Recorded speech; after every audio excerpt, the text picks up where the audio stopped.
Hi, I'm Cora. Before I continue, please like and subscribe. One click from you means more stories can be shared. Help us reach 1,000 subscribers and make a difference. Let's begin. You know that feeling when someone you've known your whole life turns out to be someone else entirely? That's what happened with my sister, Vanessa. Growing up, we were inseparable. At least that's what I thought. But sometimes the people closest to you are the ones you should watch most carefully. Mom, can I have some more of Aunt Vanessa's special candy? My 8-year-old son, Jake, asked, his eyes bright with excitement. She said it was just for me. Sure, honey. Where did she put it? I asked, rummaging through the gift bag Vanessa had brought over earlier that day.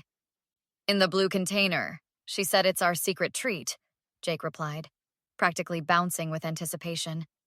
I found the blue container tucked away in the corner of the bag. Something about the way Vanessa had emphasized it was special for Jake made me pause. Call it mother's intuition or just plain suspicion. But I decided to inspect one of the colorful homemade candies before giving it to him. Let me just make sure they're not too hard for your teeth, buddy, I said, breaking one in half. Mom, Aunt Vanessa said not to break them. They're supposed to be eaten whole, Jake protested. That's when I noticed the strange smell. Bitter almonds mixed with something chemical. I immediately put the pieces back in the container. Actually, let's save these for later. How about some ice cream instead? I suggested, trying to keep my voice steady.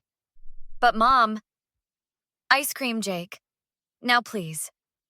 The firmness in my voice must have surprised him because he nodded without further argument. After Jake was happily distracted with his dessert, I called my best friend Melissa, who happened to be a pharmacist. Mel, I need a favor that's going to sound really weird, I said quietly, stepping into my bedroom. Those are my favorite kind, she replied with a laugh. What's up? I need you to look at some candy Vanessa made for Jake. Something doesn't seem right. Vanessa? Your sister Vanessa? What do you mean, doesn't seem right? I don't know. It smells off. Like bitter almonds mixed with chemicals.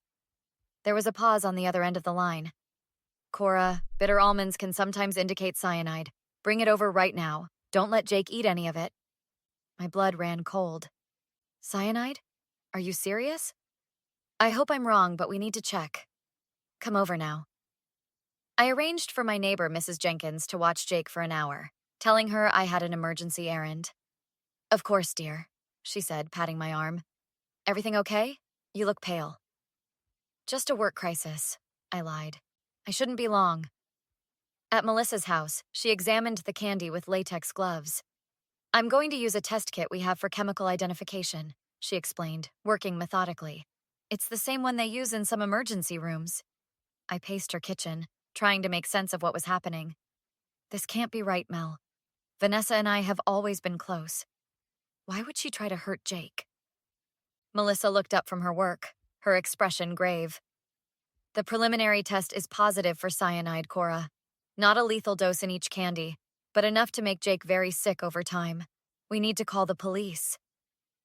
Oh my God, I whispered, gripping the counter for support. Are you absolutely sure? This isn't conclusive proof. They'll need to do lab testing, but it's enough to warrant investigation.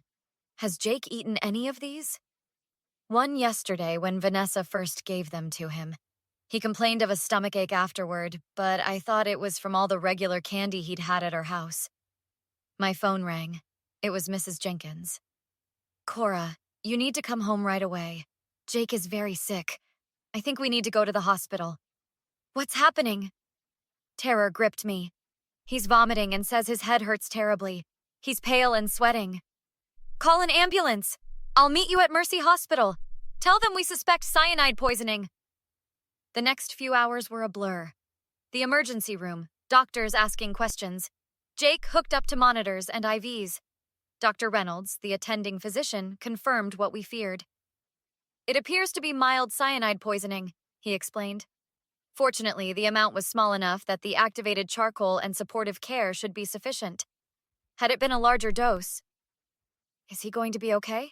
I asked, tears streaming down my face. Yes, he should make a full recovery.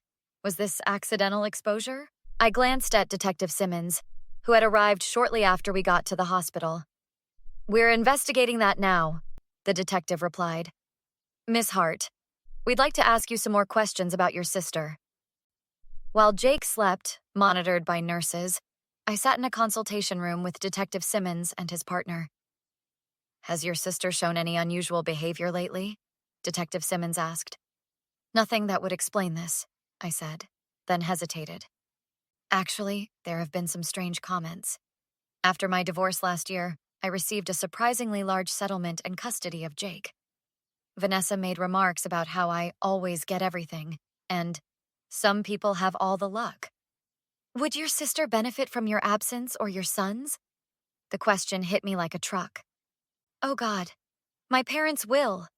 They left everything to me, with the provision that if something happened to both Jake and me, Vanessa would inherit.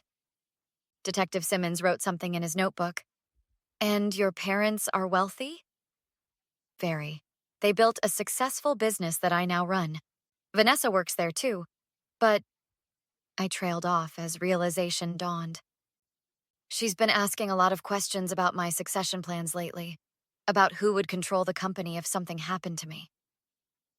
"We'll need to speak with your sister," Detective Simmons said. "In the meantime, do not contact her or let her know what we've discovered. She'll know something's wrong when Jake's in the hospital," I pointed out. "We'll handle that. For now, focus on your son." 2 days later, Jake was recovering well enough to go home. That afternoon, Detective Simmons called. "Miss Hart, we've detained your sister for questioning. The lab confirmed the candies contained cyanide. We also executed a search warrant for her home and found cyanide compounds and instructions on administering it to cause gradual illness rather than immediate death." I sank into a chair feeling numb. I still can't believe it. "There's more. We found a journal detailing her plans.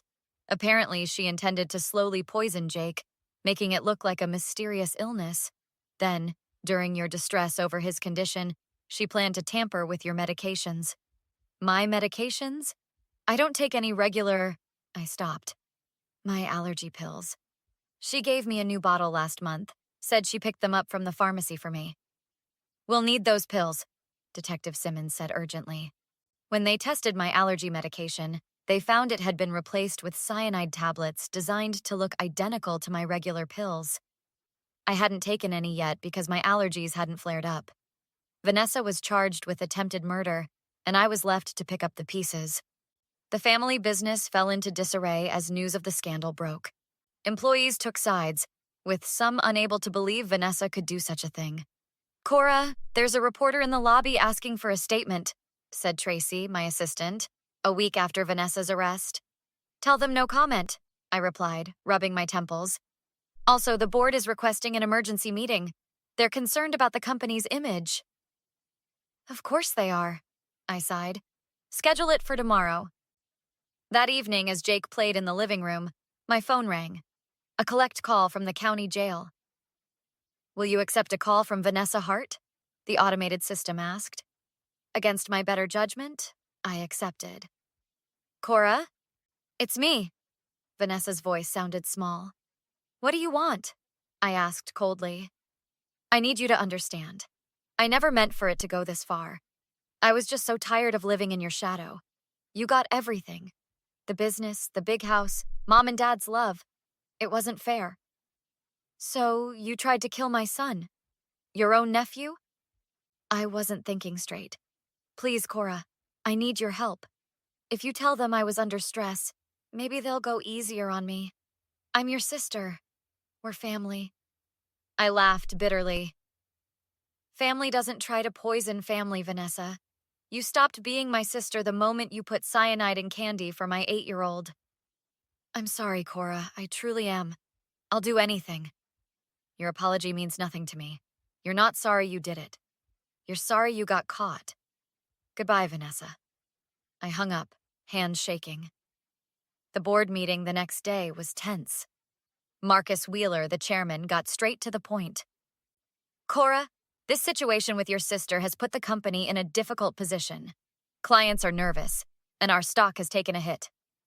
"I'm aware," I replied. but I fail to see how this reflects on my leadership.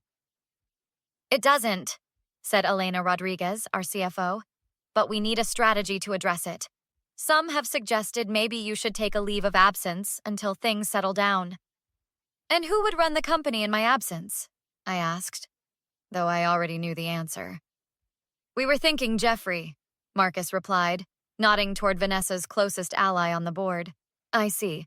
So my sister tries to murder me and my son, and your solution is to hand control to her friend? Interesting strategy. That's not what we're saying, Jeffrey protested. This is about public perception.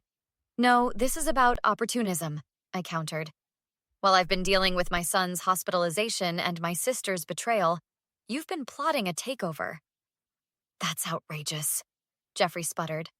I opened my laptop and turned it to face the board. These are emails between Jeffrey and Vanessa from the past 3 months, discussing how to remove me from the company. The room fell silent as they scrolled through the evidence my friend Thomas, our IT director, had uncovered. How did you get these? Jeffrey demanded. Legal discovery, I replied coolly. The police investigation gave us access to Vanessa's accounts. You're mentioned extensively in her journal too, Jeffrey. Marcus cleared his throat. Jeffrey, I think you should leave the room while we discuss this. After Jeffrey stormed out, I addressed the remaining board members. I understand your concerns about the company's image. That's why I've prepared a comprehensive strategy addressing the situation transparently while maintaining client confidence. By the end of the meeting, I had their support. As the board members filed out, Elena lingered. How are you really doing, Cora? She asked gently. Taking it day by day, I admitted. Jake is still having nightmares. And you? Mine are worse. I keep thinking about what would have happened if I hadn't checked those candies. Elena squeezed my arm. But you did check. You saved him. Focus on that. 6 months later, I sat in the courtroom as the jury foreman read the verdict. On the charge of attempted murder in the first degree, we find the defendant, Vanessa Hart, guilty. Vanessa's face crumpled as the reality set in. She looked at me pleadingly, but I maintained a neutral expression. The judge sentenced her to 20 years in prison without the possibility of parole for 10 years. As they led her away, she called out to me, Cora, please, don't let it end like this. I simply turned and walked out of the courtroom. Outside, reporters clamored for a statement. Miss Hart, how do you feel about the verdict? Justice was served, I replied simply. Now my son and I can begin healing. That evening, I hosted a small dinner for the people who had stood by us. Melissa, Mrs. Jenkins, Dr. Reynolds, Detective Simmons, Elena, and Thomas. To friends who became family when family became dangerous, I toasted, raising my glass. I'm just glad I recognized the smell, Melissa said. My professor always emphasized bitter almonds. And I'm glad I listened to my instincts, I added. Jake wanted those candies so badly. Speaking of Jake, how's he doing now? Dr. Reynolds asked. Better. The therapist says children are resilient. He still doesn't fully understand why his aunt did what she did. Honestly, neither do I. Detective Simmons shook his head. Some people can't stand seeing others succeed. From what we gathered, your sister had been planning this for over a year. What happens to the company now? Thomas asked. We're stronger than ever, I replied. After Jeffrey's resignation and the board's public show of support, clients actually gained confidence in our leadership. And Vanessa's department? Elena asked. Restructured completely. We've implemented new oversight procedures to prevent any single person from having too much control. Later, as my guests departed, Mrs. Jenkins lingered. You know, dear, in all my 70 years, I've never understood how people can betray their own blood, she said, patting my hand. But I've also learned that sometimes the family we choose is more reliable than the one we're born with. Those words stayed with me as I checked on Jake, sleeping peacefully in his bed. Life continued to move forward. The company thrived under the new structure. Jake recovered completely, with only vague memories of his tummy ache incident. I received occasional letters from Vanessa in prison, which I filed away unopened. 1 year after the trial, I visited my parents' graves, placing flowers on their headstones. I wonder what you would think of all this, I murmured. Would you have seen the signs in Vanessa that I missed? Or would you be as blindsided as I was? My phone buzzed with a text from Melissa. Heard news about V, call me. Later that evening, I learned that Vanessa had been involved in a prison fight and was in critical condition. They wanted to know if I would authorize a specific medical procedure as her only living relative. What would you do if it were your sister? I asked Melissa as we sat on my porch that night. Honestly, I don't know, she admitted. She tried to kill you and Jake. I stared at the night sky, thinking about choices and consequences. I authorized the procedure, I finally said. Not for her, but for me. I don't want to be the kind of person who denies medical care, even to someone who tried to harm my family. That's more grace than she deserves, Melissa observed. It's not grace, I corrected. It's maintaining my own humanity. But I'm still not visiting her or accepting her apologies. Vanessa survived but remained paralyzed on her right side, a permanent consequence of her actions and choices. The company established a foundation for victims of family violence, and I became an advocate for parental vigilance. Jake grew into a cautious but kind young man. When he turned 16, he asked to read Vanessa's unopened letters. After careful consideration, I agreed.